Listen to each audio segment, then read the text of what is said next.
Praise Lord. ക്രിസ്തുയേശുവിന്റെ നാമത്തിൽ എൻ്റെ സ്നേഹവന്ദനത്തെ അറിയിക്കുന്നു. ലൂക്കോസിന്റെ സുവിശേഷം 5-ാം അധ്യായം നാം പഠിക്കുമ്പോൾ മീൻപിടുത്തത്തിനായി പത്രോസ് ആഴക്കടലിൽ അധ്വാനിച്ചിട്ട് ഒന്നും ലഭിക്കാതെ ശൂന്യമായ പടകും വലിയുമായി കരയിൽ നിൽക്കുമ്പോൾ ആ പടകിൽ യേശു നിന്നുകൊണ്ട് തിരുവചനം ഘോഷിക്കുന്നു. വലിയൊരു ജനസമൂഹം തിരുവചനം കേട്ടുകൊണ്ടിരുന്നു.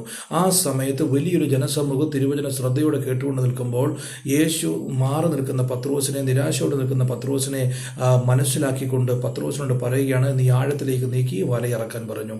നാഥ, രാത്രി മുഴുവനും ഞങ്ങൾ അധ്വാനിച്ചിട്ട് ഒന്നും കിട്ടിയില്ലെന്ന് പത്രോസ് പറഞ്ഞു. എങ്കിലും നാഥ, അങ്ങയുടെ വാക്കിൽ ഞാൻ വലയിറക്കാമെന്ന് പറഞ്ഞ് വിശ്വാസത്തോടുകൂടെ വലയിറക്കുവാൻ പത്രോസ് തീരുമാനമെടുത്തു. പത്രോസ് ആ വിശ്വാസത്തോടെ ആ പ്രവൃത്തി ചെയ്തുകൊണ്ട് അവന് ശൂന്യമായ പടക് നിറയ്ക്കുവാനിടയായി. പ്രിയമുള്ളവരെ, ഈ ജനസമൂഹത്തിൽ നിന്നും ഇത്രയും ജനം വന്നിട്ടും, അല്ലെങ്കിൽ ഇത്രയും ഒരു വലിയൊരു ജനസമൂഹം ഇരുന്നിട്ടും ആരാണ് വിടുതൽ പ്രാപിച്ചത്? ആരാണ് അനുഗ്രഹിക്കപ്പെട്ടത്? പത്രോസാണ് അനുഗ്രഹിക്കപ്പെട്ടത്, വേറെ ആരുമല്ല. പത്രോസ് മനുഷ്യനെ പിടിക്കുന്നവനായി, യേശുവിൻ്റെ ശിഷ്യനായി അറിയപ്പെടുന്ന ഒരു അപ്പോസ്തലനായി